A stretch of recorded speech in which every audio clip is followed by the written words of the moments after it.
Sud Radio, le 10h midi, mettez-vous d'accord, Valérie Expert. Et on est ensemble pour commenter l'actualité avec vous et avec aujourd'hui Alexandra Spinner. Vous êtes enseignante et conseillère régionale d'Île-de-France. Georges Kuzmanovic, président de République Souveraine. Vous êtes à l'heure aujourd'hui, c'est bien. Sophie de Menton, chef d'entreprise.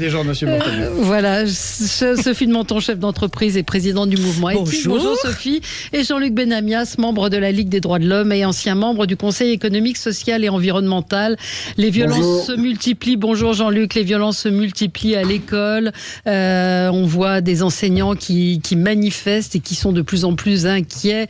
Je sais pas si vous avez vu dans le Parisien hier, on nous parlait d'un lycée, d'un collège où les profs prennent des cours de Krav Maga d'autodéfense pour se défendre. Comment lutter contre l'entrisme dans le sport? La une du Parisien ce matin, cette photo d'une rue de Paris à Max Dormois, mais c'est le cas à Nîmes et à Marseille. Comment est-ce qu'on a laissé les trafics s'installer et pourquoi ne peut-on rien faire? Puis les chiens et les chats dans les EHPAD, au moins quelque chose, a priori, sur lequel on devrait au moins être d'accord. On commence avec vos coups de cœur, vos coups de gueule. Je voulais peut-être avant juste vous soumettre, vous poser la question sur cette affiche des Jeux Olympiques. Vous l'avez vue, elle a été dévoilée hier. Oui. Moi, j'ai surtout vu une croix qui a mystérieusement disparu. C'est la polémique. Oui, alors ça ressemble un peu à Luna Park. Gilles Gansman ce matin me disait ça ressemble au plan de Disneyland Paris. C'est très coloré. Ça ressemble à une fête foraine. Il y a effectivement des monuments de Paris, dont le Dôme des Invalides, duquel a disparu la croix. La croix, oui. On peut que s'en étonner. Une croix. Voilà, une croix, absolument. Oui. Oui. Et c'est sans doute une erreur. Déjà, quand on avait fait fabriquer en Chine notre peluche qui était d'un goût douteux, à Bonnet Phrygien, c'est assez étrange comme communication. Ouais. Vous l'avez vu, Jean-Luc Benamias, cette affiche? Non, je n'ai pas vu cette affiche. Regardez, c'est très coloré, ça fait penser, un peu à une fête foraine. C'est assez joyeux. C'est bien. Je sais, c'est premier abord, oui. Après, on comprend pas bien. Il y a un salon de coiffure sur la gauche. Il y a certaines personnes qui sont représentées, mais pas d'autres. Et puis cette absence de croix. Georges, est-ce que c'est woke au moins? Il y a tout ce qu'il faut. Oui, il y a tout ce qu'il faut. Oui, je crois qu'on on est bon là. Oui, je l'ai vu, effectivement. Il n'y a pas de croix. Ouais. Et en même temps, on a deux responsables de la sécurité des Jeux Olympiques qui se sont fait voler leur matériel 2 fois de suite. Voilà. Donc ils s'occupent d'enlever des croix sur des affiches, mais la sécurité est moyennement prise au sérieux, donc on verra ce que ça va donner. Non, mais ce que je trouve incroyable, c'est que ce qui est censé être un grand moment de concorde nationale, un grand moment de fête que nous, à la région, nous attendons, on y contribue très largement, avec des tas de dispositifs de soutien aux grands sportifs. Enfin, on fait vraiment tout pour que ce soit un événement à la hauteur, parce que quand même Paris va être au centre du monde. Et tous les jours, il y a une petite surprise mais il y a un petit qui vient gâcher la fête. Oui, alors est-ce qu'on n'est pas... Alors, je suis tout à fait d'accord. D'un autre côté, est-ce qu'on n'est pas indéfiniment en France en train de chercher la petite bête? Non, je suis pas d'accord. Une croix, c'est pas une petite bête. Non, je parle de... tous les jours, on trouve, et on a raison, la plupart du temps, malheureusement, c'est pas ça. C'est que tous les jours, on s'aperçoit qu'on a volé les plans de sécurité des Jeux Olympiques. Oui, mais c'est un souci. Ça, c'est plus grave. C'est un peu un souci, quand même. C'est plus grave. Il y a un autre souci, je m'excuse. Ça dépend ce qu'il en est réellement, ce qu'il y avait vraiment. Les médias, quand même, se jettent sur tous les détails négatifs. On n'a jamais quelque chose de positif. Non, mais je dis, c'est vrai, malheureusement. Il ne tient qu'à ceux qui organisent de faire du positif, malheureusement. Je suis d'accord, Qu'est-ce qu'on a encore appris la semaine dernière? Ils se sont rendus compte que, comme ça se passait sur la Seine, ça a bloqué tout le transport fluvial des céréales qui passent par là. Non, mais la facture non prévue est d'1,5 milliard. Ouais. Il y a des gens qui se sont demandé, est-ce qu'on va mettre ici un petit salon de coiffure? Est-ce qu'on enlève une croix? Est-ce qu'on met la mer à Paris sur des affiches? Je suis entièrement d'accord. Il y a dû y avoir, imaginez, vous connaissez comment c'est l'entreprise, il y a des trucs de communication, il doit y avoir 200 réunions pour savoir si on met du rouge ou du vert, et personne n'a pensé qu'à ce moment-là, il y a les péniches qui passent. Qu'est-ce qu'ils ont demandé? Ils ont demandé aux agriculteurs, est-ce que vous pouvez décaler les récoltes de 2 semaines? Mais c'est tellement irresponsable et nul. Non, on a déjà bien vu les bouquinistes, c'était autre chose, mais il y a quelque chose. Mais vous n'êtes pas sérieux, en fait. Alors, est-ce que, parce que je me pose la question, je suis exactement comme vous, je revois ça, les bouquinistes, etc. Très bien. Mais est-ce que c'était pas la même chose dans les autres pays? Peut-être que dans les autres pays, il y a eu énormément de tâtonnements. On pourrait prendre exemple. Non, Jean-Luc. Non. On a fait un choix qui me paraît excellent, c'est d'utiliser la Seine. Très bien. Après, on aurait dû ne pas oublier qu'effectivement, il y avait les péniches qui traversaient la Seine. Pas uniquement pour les céréales, pour les travaux publics aussi, énormément, sur le long de la Seine. Et les gens qui habitent là? Il y a un côté relativement amateur. Oui, c'est l'amateurisme. Dans les organisations, même si elle va... au bout du compte, elle devrait réussir, cette organisation. Mais on s'aperçoit, et évidemment que par rapport à différents autres jeux, moi je pense à ceux de Londres, qui sont pas si lointains, c'était organisé, me semble-t-il, de manière un peu plus simple et un peu plus raisonnable. On l'a vu, hein, la polémique a existé. On a vu grand, hein. Sur les transports des populations interne à l'Île-de-France et sur les touristes. Enfin, c'est assez bizarre. Et je rajouterai à ça, j'ai rien contre Madame Nakamura, mais clairement, je suis quand même sidéré, quoi. Je veux dire, qu'est-ce qu'on a? Alors en plus, c'est encore une fois le président de la République qui s'occupe de tout dans le pays. Absolument. C'est lui qui décide de qui va chanter ou pas. Alors. On a vu sur la Coupe du Monde de rugby, je ne sais pas comment vous avez pensé, comment est-ce que vous avez pensé de l'ouverture, mais enfin moi je l'ai trouvé d'un ringardisme absolu. Si on pouvait éviter, on a assez de qualité musicale, de qualité artistique pour trouver quelque chose qui fasse consensus. Allez, on va en reparler dans un instant. Oui, je voulais vous demander, parce que j'ai vu votre hashtag hier, quand vous annonciez que vous seriez présent dans l'émission où il y avait Nakamura, donc je me demandais ce que vous vouliez dire. On peut en reparler si vous voulez dans un instant. À tout de suite.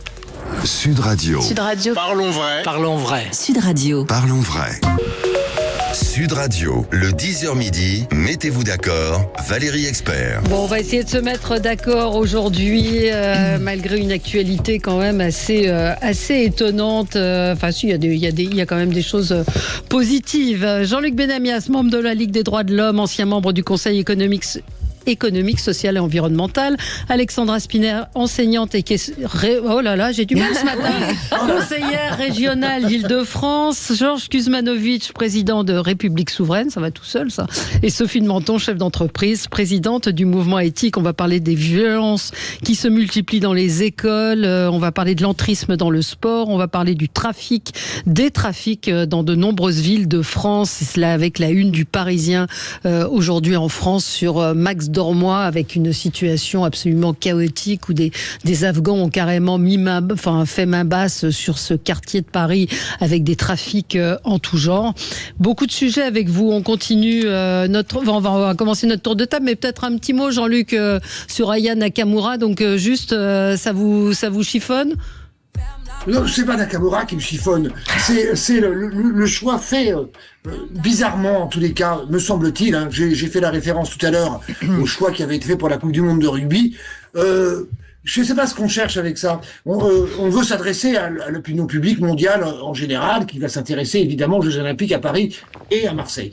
Je le rajoute à chaque fois, et en Polynésie. Oui. Mais voilà, bon, je trouve ça très étonnant quand même, parce que bon, pourquoi pas, mais alors il semblerait qu'elle chante une chanson de Edith Piaf, très bien. Mais pourquoi c'est le président qui choisit ça? Oui, non mais... Non mais alors, d'abord, je suis tout à fait d'accord, je comprends, mais je comprends plus rien. Donc voilà. Alors, il paraît que les jeunes, c'est un auditeur qui me dit des guignols racistes qui couinent pour une croix, une jolie blague qui va chanter pour les Jeux Olympiques. Vous me faites pitié, non? Je suis désolée. D'abord, elle est pas si jolie. Je suis désolée. On pose la question. Pourquoi il y a une croix sur un bâtiment et pourquoi on la retire? Est-ce que c'est et quant à cette chanteuse, elle est quand même très particulière. Ouais. Pourquoi est-ce qu'on aussi on est en France après tout? Pourquoi pas un chanteur français? Enfin, faut pas exagérer. Mais elle est française. Elle est française. Elle chante qu'en anglais. Non, elle chante en français. Elle chante en français. Alors, mais les jeunes, il paraît qu'elle est très aimée à l'étranger. Partout. Elle est très connue. Pour votre auditeur, je ne vois pas très bien pourquoi elle ne chanterait pas. Maintenant, d'abord elle est chanteuse. Non, mais la vraie question, c'est celle de Jean-Luc. C'est comment le président de la République s'occupe de ça. C'est ça. Donc Aya Nakamura, il n'y a aucun problème.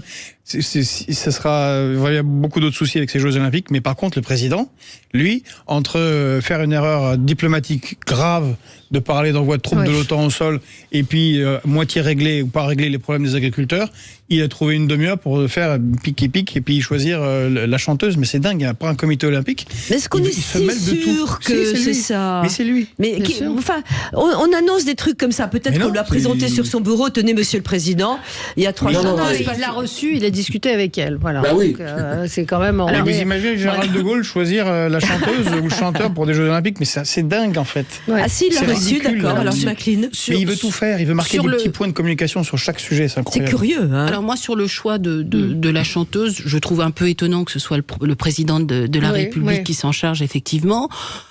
Moi, si elle chante Édith Piaf et qu'elle rend hommage à une immense chanteuse, pourquoi pas? Je crois que c'est une jeune femme qui est très talentueuse, qui a du succès partout dans le monde. Oui, c'est ce qu'on m'a dit. C'est ce qu'on dit. Pourquoi pas? En revanche, sur l'affiche de l'illustrateur Hugo Gattoni, je suis désolée de dire à votre auditeur que ça n'est pas anodin d'effacer un symbole de ce qui fait l'identité française dans un moment qui va être un moment de grande fierté nationale. Ça n'est pas être raciste que de le regretter. Voilà. Et puis de s'apercevoir qu'on l'a effacé. Ouais. Parce qu'encore ça serait passé inaperçu. Mais c'était à peu près. Alors oui, l'ordinateur contenant les plans d'accès des JO c'est grave. volé à Drancy pour la seconde fois. Donc vous vous souvenez, c'est un peu un comique de répétition. Il y a quelques jours, c'était un employé de la mairie qui avait placé sa serviette. On appelle ça une serviette. Je crois pas. Moi, j'arrive pas à croire à toutes ces bêtises. Des documents. Et là, c'est une employée de la direction de l'hôpital d'Avicenne qui s'est fait voler son ordinateur sur un parking vendredi à Drancy, dans lequel il y aurait des plans d'accès. Donc déjà, la question à se poser, c'est comment des informations aussi confidentielles se retrouvent sur les ordinateurs de tant de gens. Ouais. C'est le problème des ordinateurs aussi, ça. C'est vraiment non, un mais sujet. C'est pas le problème des ordinateurs, c'est le problème de la personne qui les reçoit. Déjà qu'on a de grandes questions sur la sécurité de ces jeux. À mon avis, il y a ces plans sur beaucoup d'ordinateurs parce que voilà. Et ensuite de ça, ce qui m'étonne. Parce que il ne devrait pas exister sur beaucoup d'ordinateurs. Ça ne devrait pas, mais à mon avis, oui, parce que voilà, c'est des gens des informations confidentielles. Oui, mais ce qui m'étonne, c'est que statistiquement, le fait de se faire voler justement un ordinateur avec ce type de renseignements, c'est très étrange. Oui. Non mais écoutez, moi j'ai fait à une époque de la sécurisation, entre autres bases militaires quand j'étais déployé, et vous avez un très petit nombre de personnes qui ont le plan général, et chaque sous-responsable a un bout d'information pour son accès à lui ou ses bases. Quelles étaient les fonctions exactes des gens qui se sont fait voler? Mais pas la totalité. Là, c'était visiblement l'hôpital d'Avicenne est concerné pour l'évacuation quand il y a des blessés. D'accord. Et la personne qui s'est fait voler ça, c'était une responsable. Quelle fonction je ne sais pas. C'est pas précisé maintenant.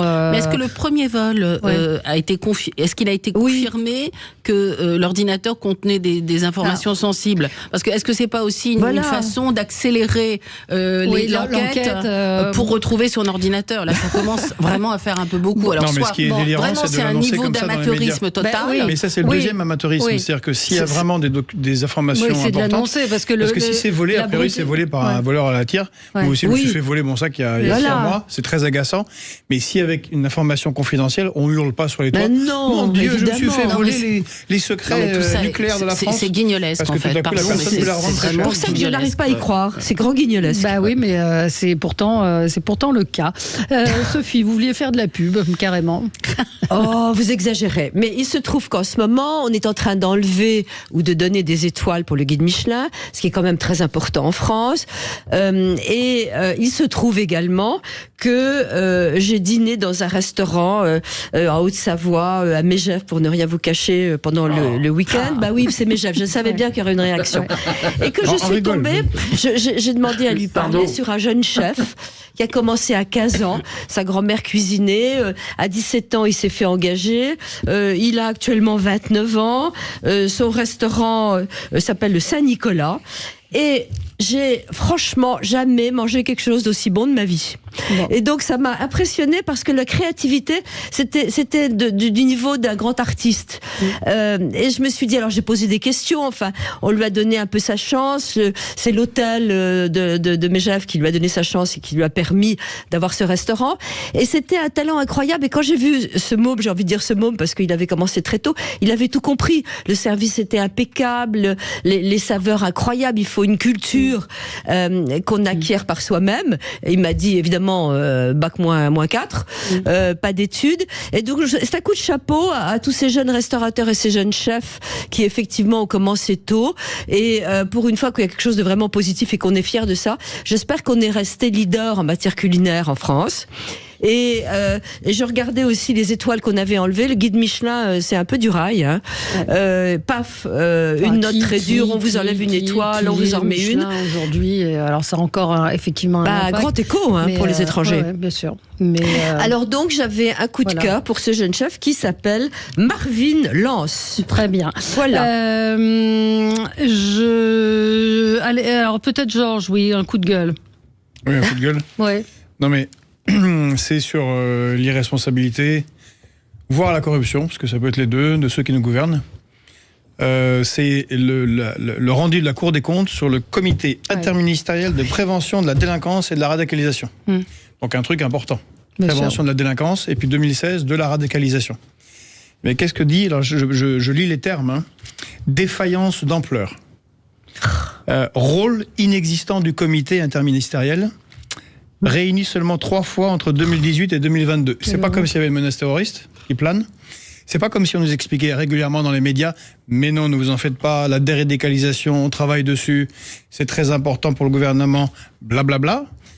Non. Par contre, il y a énormément d'argent. Et la Cour des comptes s'est en particulier intéressée par la filière dépenses. Elle s'est rendu compte qu'il ne faisait pas grand-chose. C'est également, c'est là qu'on retrouve la question du fonds Marianne de Madame Schiappa. Bien sûr. Qui est une honte totale. Il y a un très grand article. On a vu la commission du Sénat. Bien sûr. C'est inadmissible. Elle devrait finir en prison. Et pas qu'elle. C'est-à-dire, à ce stade-là, c'est quelque chose qui est important, qui sert juste à donner de l'argent à des amis. Parce que quand on voit comment l'argent est réparti, c'est une catastrophe. Et en plus, ça veut dire qu'on ne s'occupe pas sérieusement de la radicalisation. Alors je dis pas qu'en France personne ne s'en occupe sérieusement. Il y a des juges antiterroristes, il y a des policiers. Il y a tout un tas de machins. Mais il y a un tas de machins qui devraient coordonner et rendre les choses efficaces. En fait, ça fait du dysfonctionnement et de la corruption. Et il n'y a aucune sanction.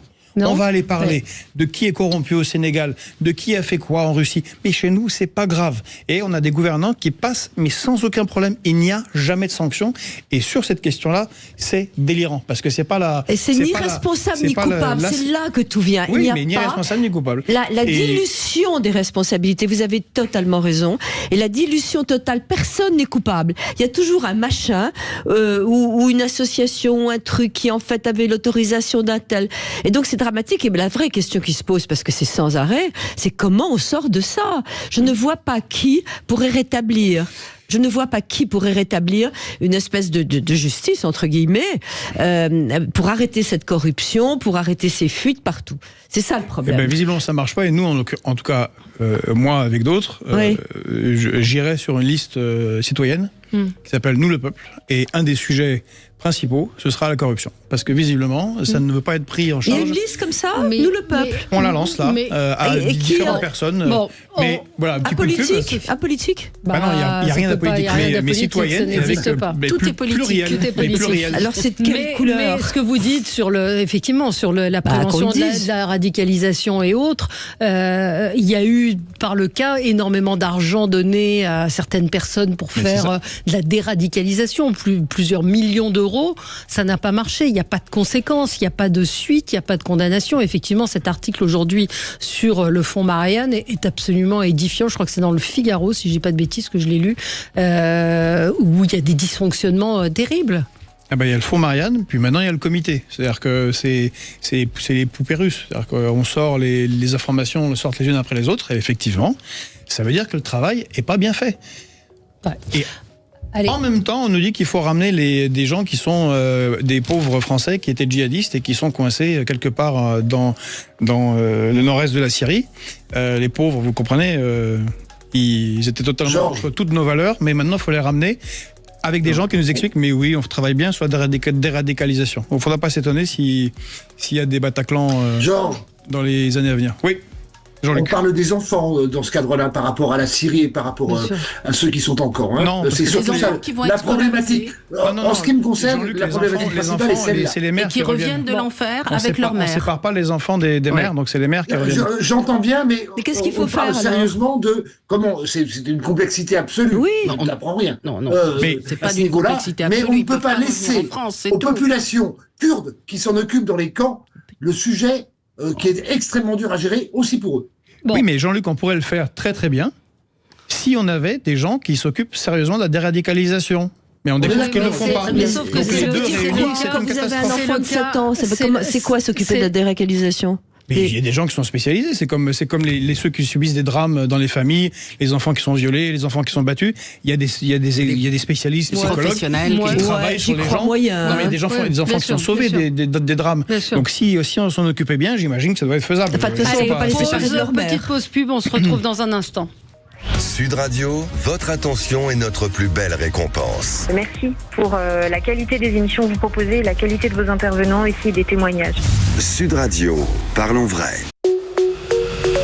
Sud Radio, le 10h midi, mettez-vous d'accord, Valérie Expert. Et on est ensemble avec vous pour commenter l'actualité et votre tour de table est bel et bien commencé. On a parlé donc de la mauvaise gestion et il faut s'y intéresser. Vous avez raison, Georges Kuzmanovic. Mauvaise gestion du comité de prévention contre la radicalisation. Jean-Luc, c'était un coup de... Oh, peut-être qu'on va faire avant vous, Alexandra. C'est ça. Vas-y, Valérie. Oui, non, parce qu'on va pouvoir parler de l'IVG, évidemment, qui est un sujet cette constitutionnalisation de l'IVG qui mérite qu'on en débatte un peu plus. Et vous aviez un coup de gueule, ça va introduire le sujet qui suit. Oui, Alexandra Spinner. Un coup de gueule, donc suite à cette journée historique hier au Congrès, Mathilde Panot a cru devoir produire une affiche où elle se met en scène avec Simone Veil. Alors, ils avaient déjà dressé la liste des ennemis publics avec toute une série d'affiches répugnantes. Mais là, j'avoue qu'on a atteint des sommets puisque Madame Panot, dont je rappelle quand même qu'elle a qualifié Elisabeth Borne de rescapée, qu'elle a refusé de marcher contre l'antisémitisme, qu'elle a qualifié le rappeur Medine de victime d'une cabale d'extrême droite, se mettre en scène avec Simone Veil, qui est une femme qui a révolutionné la vie des femmes véritablement, parce que le 17 janvier 75, c'est une date historique pour les femmes, bien plus historique que contrairement à cette journée d'hier qui ne changera rien concrètement dans la vie des femmes. C'est un message au monde, mais ça ne changera rien concrètement au quotidien dans la vie des femmes qui veulent pratiquer une IVG. Et j'ai trouvé ça totalement immonde. Ça montre aussi le culte stalinien de la personnalité qui règne à LFI, qui rajoute l'indignité au ridicule. Parce que il faut quand même oser. Simone Veil, c'est quand même une personnalité culte en France. C'est une personnalité qui inspire des générations de femmes. Est-ce que la famille n'aurait pas pu réagir? Aurélien Veil, justement, le petit-fils a réagi. Il a qualifié cette affiche, je crois, d'indigne. Mais rappelons quand même que LFI s'est invité aux obsèques de Badinter alors que la famille leur avait demandé de ne pas venir. S'est invité à l'hommage au Panthéon alors que on leur avait demandé de ne pas venir.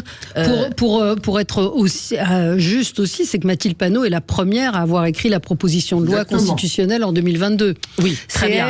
C'est elle qui avait fait ça. Mais moi, je donc elle s'est justement comparée à Simone Veil. Mais justement, c'est ça qui est obscène, c'est qu'elle se compare à Simone Veil. C'est ça qui est totalement obscène. Et quand on sait qu'aujourd'hui, alors je ne veux évidemment pas parler en son nom, mais nous savons tous ici que Simone Veil serait en opposition frontale avec LFI et avec Madame Panot. Donc, et même sur la loi, pardon, sur la loi telle qu'elle est rédigée. Et indigne. répugnant et indigne. Ouais. Rien de neuf sous le soleil avec LFI. Un petit mot quand même. Ouais. Est-ce qu'on va inscrire, si jamais on le vote, la fin de vie dans la Constitution ? Non, mais parce que à partir du moment où on commence à inscrire ce genre de choses dans la Constitution, pardonnez-moi, mais on peut très bien imaginer que s'il y a une décision qui est prise sur la fin de vie, on dit c'est une honte, quelqu'un peut revenir dessus. Et donc le mettre dans la Constitution. La Constitution n'est pas un catalogue de mesures sociétales et sociales. Et personnellement, j'étais assez contre, et j'ai même peur un peu de cette loi parce que on a tellement peur qu'on revienne dessus que je me demande si un jour on va pas inscrire que tous les médecins soient obligés de faire avorter, qu'il n'y a plus de clause de conscience. Arrêtez de colporter Je colporte pas, mais si vous colportez. Justement, c'est pour ça que j'ai mis le sujet à l'ordre du jour alors qu'il n'est plus vraiment. Il a été fait. Vous colportez des fake news. Enfin. Alors allez-y. Juste une chose. Et quelle fake news ? Attendez, je colporte pas. Parce que les médecins qui pratiquent des avortements sont des médecins qui sont spécialisés. Ça se pratique dans des endroits très précis. J'ai pas dit qu'ils pratiquaient pas. Si, mais vous êtes en train de dire que. Non, mais il y a des gens, il y a des clauses de conscience. On va demander à des gastro-entérologues de faire des avortements. J'ai jamais dit ça, Valérie. Oui, mais les clauses de conscience, elles sont là, et ceux qui pratiquent des avortements le font et le feront. On a beaucoup changé. Vous avez vu le tableau sur ce que avait décidé Simone Veil et le tableau de ce qu'on a rajouté tous les 2 ans. Personnellement, je suis pour l'avortement. Je pense que c'est bien, qu'il fallait inciter à ce que les femmes puissent avorter beaucoup plus facilement avec pas toutes ces difficultés. Et je me pose vraiment des questions sur cette inscription. Mais j'en fais pas une maladie. Non, mais l'histoire de dire que les médecins n'auront plus leur liberté de conscience, ils l'auront. Non, mais juste, moi, j'aimerais. Qu'est-ce que vous en savez ? Je précise que j'aurais voté cette loi. Ouais. Voilà, je le dis, j'aurais voté cette loi. Je ne peux pas dire que ça m'enthousiasme particulièrement.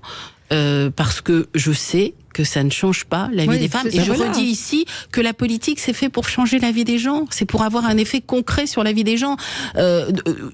Nous avons en France un vrai sujet sur des centres d'IVG qui ferment, des gynécologues qui ne s'installent pas dans certains territoires en France, des femmes. Il est plus facile de pratiquer, d'avoir recours à un avortement à Paris qu'au fin fond, pour se départ en Lozère ou en Corrèze ou en Creuse.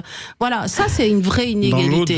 Je crois que le vrai sujet, c'est l'égalité d'accès aux soins. Bien sûr. C'est ça le sujet. Est-ce que ça doit être dans la Constitution ? Moi, c'est simplement la question que je pose. Et je trouve aussi que la Constitution n'a pas vocation à être le réceptacle de toutes les revendications sociétales. C'était le coup de cœur de Jean-Luc Benamias. Jean-Luc, pardon. On lui a. Il n'y a pas de mal, il n'y a pas de mal. Alors, expliquez-nous, vous, pour votre. Alors, c'est coup de cœur ou coup de gueule ? Contre quoi ? Non, c'est un coup de cœur. Pourquoi ? Parce que le sujet est passé, ça y est, à 92%. L'Assemblée a voté pour le droit et pour l'entrée de l'IVG dans la Constitution. Voilà, c'était pas si difficile que ça. Et le sujet principal là-dedans, c'est la reconnaissance du droit des femmes à disposer de leur corps. C'est pas autre chose. Et c'est pour ça que c'est important. Et c'est pour ça que des femmes si différentes que Mathilde Panot, Aurore Berger, Laurence Rossignol, j'en oublie une malheureusement, Mélanie Vogel, étaient fortement présentes dans ce cadre-là. Et c'est ça qui est important dans ce qui vient de se passer. Voilà, c'est fait. Est-ce que ça change tout ? Bien sûr que non. Est-ce que ça change beaucoup de choses pour les femmes ? Bien sûr que oui. Alors, Georges, vous allez répondre dans un instant. On va y revenir après la petite pause de pub. Sud Radio, le 10h midi, mettez-vous d'accord, Valérie Expert. Ça s'est passé sur Sud Radio. Si rien n'est fait, je suis pas sûr que le président puisse rentrer dans le salon de l'agriculture. On va pas empêcher les gens, le grand public de rentrer parce que c'est quand même une belle vitrine pour nous. On va pas dégrader le salon de l'agriculture. On va juste décider que les politiques pourront ne pas rentrer parce que c'est compliqué de les laisser se pavaner au milieu des vaches alors que il y en a plus beaucoup à cause de leur politique. Sud Radio, parlons vrai. Sud Radio, le 10h midi, mettez-vous d'accord, Valérie Expert. Alors, le débat est animé. C'est vrai on manque parfois de nuances et j'entends ce que vous dites toutes les deux. C'est-à-dire, en quoi est-ce que ça va changer concrètement la vie des femmes là, dans l'immédiat, et que l'urgence, c'est peut-être d'accélérer, de les aider, de faire peut-être plus de prévention. Oui, je trouve que, par exemple, le décret qui a permis permis aux infirmières de pratiquer l'IVG médicamenteuse, ça c'est quelque chose qui a changé la vie des femmes concrètement. Ou les sages-femmes qui devraient pouvoir pratiquer les IVG, ce qui est en question. Alors Georges, quel est votre point de vue ? Mais c'est par rapport à ce que disait Jean-Luc, c'est que c'est quasiment un non-sujet en fait. Tout le monde, oui, c'est vrai. Tout le monde est pour à part quelques dingues qui n'ont aucun écho réellement dans la société, mais personne ne menace l'IVG en France. Et je suis assez... Et c'est très bien, c'est très bien qu'ils soient réunis hier à Versailles et qu'ils aient remis dans le marbre, pourquoi pas. Mais le problème, c'est que là, on a une classe politique qui agit sur des choses où il y a un énorme consensus, mais ils travaillent sur l'économie, sur la souveraineté, sur toutes ces choses-là, mais ils n'avancent pas d'un pouce. Et la Constitution est-elle faite pour ça ? Tout le monde est d'accord et se félicite en rond dans des cocktails en disant « Ah, qu'est-ce qu'on a bien travaillé !» Et comparé à Simone Veil, qui l'a fait dans un moment où elle était huée à l'Assemblée nationale, elle était huée, je vous rappelle, j'utilise le terme, elle était traitée de salope et de pute par des députés. Par sa propre majorité. Droite, oui, par la majorité de droite. Par sa majorité de droite. Mais très bien, c'est juste pour dire qu'il y a Jean-Luc a quand même une ambiance un peu différente. Là, c'est bon, voilà, c'est très bien, mais c'est comme combattre les curés. Un siècle après Émile Combes. Alors, à propos de curé, vous oubliez aussi, mais je suis tout à fait d'accord, ça ne doit pas rentrer en ligne de compte, mais vous oubliez aussi que les catholiques, c'est pour eux, on est quand même un pays à religion catholique, fille aînée de l'Église, et que pour eux, c'est un crime absolu l'avortement. Mais je ne mets pas ça, mais faut pas l'oublier non plus. Je pense que pour les très croyants juifs ou les très croyants musulmans ou tous les gens très croyants, mais fort heureusement, nous sommes un État laïque. Oui, absolument. Et on peut s'en féliciter. Nous retirons les croix. Voilà. Et je me repose des questions sur le rôle de la Constitution. Mais ça n'est pas ça la laïcité. Ça n'est pas de retirer la croix sur le dos des invalides. Comme nous venons de gauche, on oublie toujours cette phrase auquel on pense pas trop assez de Karl Marx. C'est les conditions concrètes d'existence qui déterminent la conscience et pas l'inverse. Et le problème, c'est les conditions concrètes et comme l'ont souligné les deux intervenants sur le plateau, Sophie, et Alexandra. Sophie et Alexandra. Il y a énormément d'endroits où le premier rendez-vous avec un gynécologue c'est 9 mois, voire 1 an. Donc bien évidemment, quand on sait la durée de la grossesse, c'est parfaitement ridicule. La pilule tout simplement, elle n'est pas produite en France. Qu'un jour il y a une pénurie, vous avez le droit. Il y a déjà des pilules qui ne sont plus disponibles. Si le droit n'est pas assuré par la possibilité concrète de le faire, mais c'est un droit qui sert à rien. Donc là, on se félicite de quelque chose. C'est ce que j'ai dit. Alors que c'est quand même menacé. Réellement, pour le coup. Non, mais c'est ça, c'est concrètement mettre à ce que disait Alexandra, c'est concrètement changer la vie des femmes, concrètement changer l'accès à l'avortement pour et heureusement, il y a la pilule du lendemain matin qui est en vente libre maintenant, c'est fondamental parce que il vaut beaucoup mieux réagir immédiatement et on le dit pas assez ça. Bien sûr. On pourrait se poser la question de savoir si le ministère de la Santé est vraiment géré depuis plusieurs années et si les moyens financiers donnés à tous ceux qui s'occupent de tout ce qui est médical est à la hauteur. Et c'est bien ça le problème. Et la question fondamentale est celle-là. On voit ça dans les hôpitaux publics, c'est clair. Le ministre de la Santé n'a aucun pouvoir. C'est comme le comité de la déradicalisation. Jean-Luc, je pense que tout le monde s'en fout. Mais c'est... Ils font très mal leur travail. Moi, je m'en fous pas. Je dis eux, ils s'en foutent, ceux qui devraient. Tu as raison, ils devraient coordonner. Parlons du ministère de l'Éducation ou du ministère de l'Intérieur. Il y a 2 sujets ce matin fondamentaux qui sont la montée de la violence dans les écoles et la délinquance, le trafic, les différents trafics qui persistent dans les rues de Paris, de Marseille, de Nîmes, les points de deal. J'entendais la décision du maire de Montpellier, qui a décidé d'interdire l'accès de sa ville aux dealers. C'est joli ça. On fait quoi ? Comment on fait ? Et quand on voit, ça dure depuis des années, le trafic de cigarettes, que ce soit à Barbès, à Marx-Dormois, il se passe quoi ? Et là, on lit dans le Parisien ce matin, donc ce sont les Afghans qui se sont emparés de ça, et une collaboratrice qui vit à côté me dit, il y a les policiers qui sont là. Et ça se fait dans la plus grande impunité.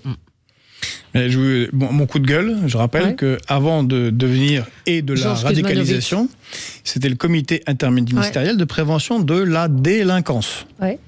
qui est là depuis 2006, et donc qui est épinglé pour son immense succès. Donc ce n'est pas étonnant qu'on se retrouve dans des situations comme ça. Mais dans un pays où l'emploi réel s'effondre, où le travail est précaire, où on accueille tout un tas d'immigrés sans pouvoir les accueillir bien, pour ceux qui veulent les accueillir, et où il n'y a pas réellement de travail, et on maintient toute une masse de gens entre deux eaux, entre la légalité et l'illégalité, exploitables à merci, et qu'en même temps on ne met pas les moyens, et qu'on a des dirigeants qui visiblement ne sont pas intéressés par cela, nécessairement ça fait des interstices où les mafias, les organisations délictueuses s'infiltrent. Et qu'on désincite au travail en permanence. Le gouvernement, pour faire plaisir aux gens, veut les faire bosser moins. Y compris dans les écoles. Et donc, la criminalité explose. Et les policiers, vous voulez qu'ils fassent quoi? Les policiers, je parle de votre ami. Il va arrêter le gars. Mais et il va lui prendre ses 4 cigarettes. Ils n'ont pas les moyens, puisque de toute façon, derrière, il n'y a pas une réponse judiciaire.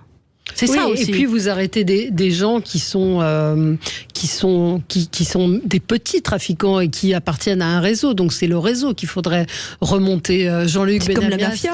Je racontais un ami qui était à Marseille ce week-end et qui me dit j'ai détesté, je me suis senti très en insécurité.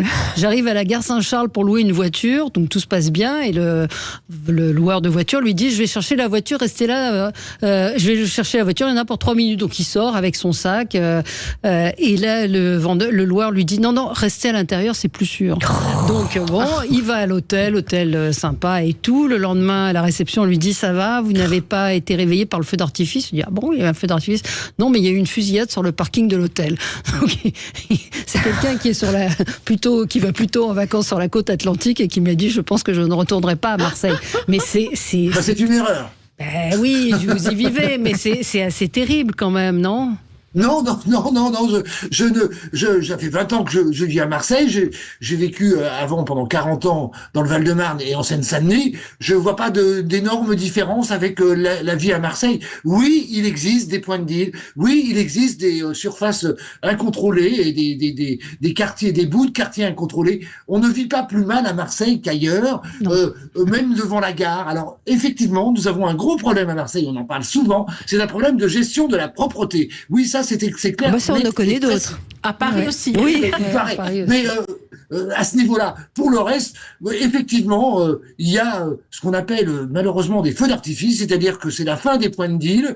Il y en a plusieurs dizaines sur Marseille, mais dans toutes les villes de France et même des petites villes où il y a des points de deal. La situation par rapport à cela est totalement incontrôlée. Je pense que la gestion de la toxicomanie et ainsi de suite, et donc de la gestion des produits interdits, devrait demander une attention extrêmement particulière. Et dans ce cadre, je suis, moi, pour la légalisation contrôlée et totalement contrôlée par rapport au système qui aujourd'hui montre ses failles. On va pas là-dedans, parce que là, quand on est à Max Dormois, là, on parle d'autre chose. Mais Max Dormois, je voulais juste dire un mot par rapport à ça. Pourquoi tout d'un coup cibler les Afghans? C'est pas la première fois que des communautés, et je pourrais en citer plusieurs, et je vais pas les citer pour pas les stigmatiser. On cible pas les Afghans, on cible l'insécurité et les trafics. Il se trouve que ce sont des Afghans. Oui, c'est tombé sur eux, là. Oui. Continuez, Jean-Luc. Non, mais voilà, c'est tout. Là, il s'agit clairement, pour ceux qui connaissent un peu, notamment sur Paris, le Sentier. Le Sentier était un endroit de commerce tenu par la communauté judaïque, et puis après, il est passé à la communauté maghrébine, puis maintenant, il est passé à la communauté chinoise. On pourrait stigmatiser un certain nombre de communautés successivement. Non, mais on parle de là, vous parlez dans le Sentier, il y avait un commerce de tissus.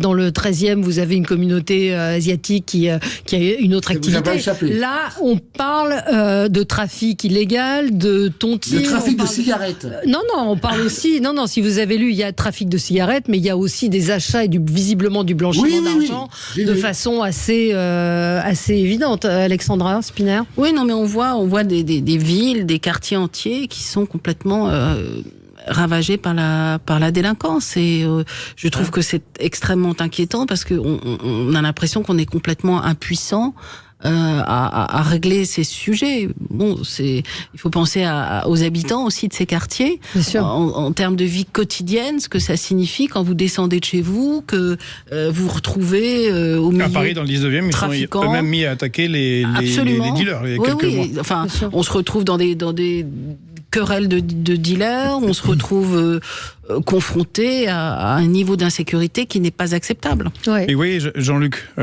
quand on a une jeune fille étudiante qui vit dans un quartier et qui se prend une balle dans la tête dans sa chambre, parce que des crétins pensent qu'ils peuvent faire la loi. Pas des crétins, des délinquants.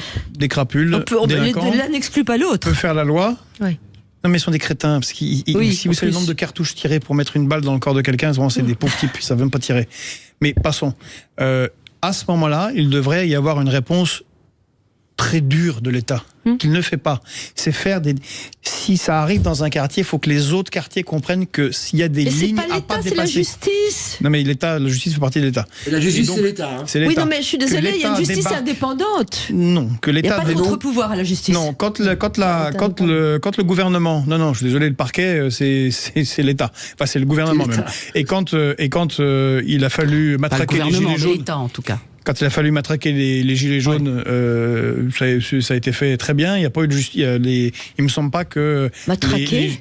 Oui, vous savez, quand il y a eu les gens qui ont été éborgnés, les 700 blessés graves à la tête, les 12 000 arrestations, dont 3 000 condamnations. Non, il ne faut pas exagérer. C'était des Français, vous savez, des artisans, des gens qui travaillaient. Les Black Blocs n'ont pas fini en prison. Je vous parle des Français qui manifestaient avec des gilets jaunes, qui sont retrouvés sans casier judiciaire, immédiatement mis en prison. Tout à coup, là, ni la police ni la justice n'étaient défaillantes. Ça s'est fait très très vite, c'est beaucoup plus facilement qu'avec certains dealers et voleurs de scooters. Ça veut dire que dans certains cas... Comment vous expliquez ça ? Parce qu'ils ont reçu un ordre de l'Élysée, voilà, c'est pas très compliqué. Et l'Élysée donne un ordre de laisser les dealers dehors et de... Et donc, non, mais on laisse faire, en fait. Et oui, donc, on laisse faire. Mais je pense que dans ces cas-là, il devrait y avoir une action de l'État dure et qui montre que non, vous ne pouvez pas franchir la ligne de flinguer des pauvres enfants dans des voitures. Et en plus, souvent, ce sont des immigrés récents ce sont les gens les plus fragiles qui subissent la loi de ces criminels. Ils se baladent pas, ils tirent pas la Kalachnikov dans le 8e et le 16e arrondissement. Donc, ils s'attaquent aux gens, ils créent une vie impossible pour les Français les plus fragiles. Eh ben, eux, il faut les punir, il faut arrêter, il va vraiment les punir. Et ce qui demande aussi des lois qu'on n'a pas sur la délinquance, sur la contrainte pénale, sur la délinquance des mineurs. Il faut qu'entre 15 et 18 ans, il y ait une sortie dans des lieux fermés d'éducation, mais pas juste qu'ils se baladent et que jusqu'à 18 ans, faites ce que vous voulez. Ce qu'il faut dire, c'est que le trafic de cigarettes, il faut bien comprendre que ça pollue la vie des gens autant que les dealers. Oui, c'est pas un petit sujet. Non. Vous avez à Pantin des commerçants qui se sont mis en grève parce que au quotidien, pour eux, c'est totalement invivable. Bien sûr. C'est une série d'incivilités, et puis c'est l'insécurité au quotidien. C'est ça la réalité du trafic de cigarettes. C'est pas du tout une petite querelle de telle ou telle communauté. Oui, et puis c'est du crime organisé. C'est du crime organisé. C'est de la contrebande. Ce sont parfois des cigarettes de contrefaçon. Vous ne savez pas ce que vous achetez. C'est quasiment toujours des contrefaçons. Oui, c'est toujours des contrefaçons. Donc c'est aussi un problème de santé publique. Mais sur la justice des mineurs, pour m'être renseigné, avoir lu plusieurs choses sur les homejacking. Les jeunes qui sont interpellés, les délinquants, je ne vais pas employer le mot de jeunes, ont 17 ans. Ils sont mineurs. Oui. Donc ce sont des gamins qui sont exploités par des réseaux mafieux. Comme les guetteurs dans les banlieues, absolument. etc. Et donc vous ne pouvez rien contre ces gamins ultra-violents qui, à 17 ans, vont ça, c'est un sujet à part entière. Mais la deuxième chose quand même, quand on interroge tous les policiers et les gendarmes, ce que j'ai fait, c'est que quand ils arrêtent quelqu'un, on le relâche immédiatement et que la justice immédiate, les comparutions immédiates, etc., ça ne fonctionne pas. Il y a quand même un laxisme judiciaire fondamental que tous reconnaissent, s'en foutent de se faire arrêter, ils sont relâchés. Allez, c'est pas du laxisme judiciaire, c'est encore une fois des manques de moyens par rapport à la justice française. Il y a les prisons, dire que les laxisme judiciaire à l'encontre des mineurs. Le laxisme judiciaire. Une autre remarque sur les Afghans. Moi, j'ai mis L'interprète afghan que j'avais en Afghanistan, comme tous les autres interprètes, sont dans des galères pas possibles. Absolument. Il faut et on les a abandonnés. Des années. Et ceux-là, on les a abandonnés, lâchement abandonnés. Soit ils sont en France et ils sont en entre-deux, ils peuvent pas réellement travailler, ils ont pas réellement de statut. Par contre, eux-mêmes le disent. On fait rentrer des Afghans qui viennent des montagnes. Ce sont des gens qui ont vécu avec des chèvres et ils sont incapables de s'intégrer. On donne des soldats au grand banditisme, alors que ces gens-là qui nous ont aidés, qui ont aidé des humanitaires, qui ont aidé des militaires sur le terrain, qui sont menacés, dont les familles sont menacées ou exécutées par les talibans, eux, on peut pas les accueillir. C'est délirant, en fait. Je rappelle que les talibans, hier, on apprenait qu'ils ont interdit aux femmes d'utiliser les téléphones portables. En plus, voilà. On finit de les enterrer vivantes. On se retrouve dans un instant. Avec le grillage, c'est compliqué. C'était compliqué. À tout de suite. Ça va pas passer en dessous. Oui, ça brouille. Sud Radio, le 10h midi, mettez-vous d'accord, Valérie Expert. Le 10h midi, mettez-vous d'accord, Valérie Expert. Avec vous sur Sud Radio, on va parler, on devait le faire hier et on n'en a pas parlé, comment l'État veut intensifier sa lutte contre l'entrisme islamiste dans le sport français. Si on suit ce que nous dit Georges Kuzmanovic, le rapport de la Cour des comptes ou tout ce qui est délinquance et autres, à 6 mois des Jeux Olympiques, donc c'est censé être une décision symbolique. Donc les autorités vont ouvrir une cellule nationale pour lutter contre le repli communautaire et mieux surveiller les dérives dans les clubs et les associations. Tout ça est déjà connu. Oui, est déjà connu. Et l'État ferait bien de s'inspirer de ce que nous faisons à la région. Oui, absolument. Oui. Avec Patrick Caram, qui est très engagé sur les sujets de laïcité dans le sport, absolument. Et Valérie Pécresse. Nous sommes une région qui est quand même pilote sur ces sujets-là. Nous avons instauré un réseau d'alerte et d'intervention pour aider le mouvement sportif francilien à lutter contre la radicalisation dans le sport. On a instauré une charte de la laïcité et de formation des associations sportives. Tout ça est porté par Patrick Caram. Nous avons interdit la burqa dans les îles de loisirs. Et c'est... Ah mais la burqa ou le voile? Le burqa, le truc de... Le burkini, pardon. Le burkini, excusez-moi. Le burkini, nous avons interdit, excusez-moi, le burkini. Et vous arrivez à le faire respecter? Oui, parce que difficilement. C'est pour ça que on a de la chance avec Patrick Caram, parce qu'il est très engagé sur ces sujets de laïcité et qu'il porte fermement. Mais il l'est pas. Si, il l'est, mais en tant qu'individu, il l'est, mais ça sert à rien. Mais non, vous pouvez pas dire une chose pareille. Regardez la situation. Très bien, mais enfin, vous pouvez pas dire que rien ne sert à rien, ça n'est pas vrai. Nous, à la région, on est vraiment très, très engagés. Mais des petits flyers, des chartes de la laïcité, des trucs, des rencontres festives où on partage un 4x4 avec un jus d'orange pour dire que c'est pas bien, tout le monde dit oui, puis ça continue. Non, ça ne continue pas, parce que on ne subventionne plus les clubs sportifs qui, par exemple, ne veulent pas signer la charte de la laïcité. Ça sont des actes concrets. Non, on peut pas dire que rien ne sert à rien. Sinon, on baisse les bras. Non, justement, je propose qu'on ne baisse pas les bras. Mais vous savez comment on a déradicalisé le catholicisme politique en France ? Le catholicisme politique. Oui, dans les années au 19e siècle, il y a longtemps, vous savez, avant la loi de 1905. On a envoyé l'armée et on a dégagé plus de quasiment 800 congrégations. On a saisi leurs biens et certaines personnes qui refusaient les lois de la République ont été déportées, c'est-à-dire sorties du pays. Chassées. C'est ça que vous voulez ? À un moment donné, encore une fois, si vous tapez pas... Mais pour le moment, là, ce qu'il se passe, c'est que l'État recule partout. Et il est remplacé, bien évidemment, dans un contexte de problèmes sociaux, par des islamistes ou des évangéliques, ou tous ceux qui vont vouloir, qui peuvent... Pardon. Oui, laissez terminer, Georges. Et là, vous vous retrouvez dans une situation qui et c'est comme le Hezbollah. Le Hezbollah, où sont des gens qui aident concrètement des gens qui n'ont plus rien. Il ne faut pas s'étonner que ça pénètre. Vous pouvez faire signer toutes les chartes que vous voulez. S'il n'y a pas de travail, s'il n'y a pas de service public, si l'État ne revient pas pour la sécurité ou pour tout un tas de choses, les gens suivront la force. Et la force, elle est aux organisations des frères musulmans qui sont très très malins pour l'infiltration et des évangéliques qui sont en train de, avec leurs gros sabots, si on vous écoute, on a besoin d'une petite dictature. Non, on a besoin d'Émile Combes. Alors, ce qui est certain, c'est qui était Émile Combes. Oui. Ça parle pas à tout le monde. Et un pourfendeur justement du catholicisme politique, au point où on a fait la loi de compromis, c'est une loi de compromis sur la laïcité de 1905.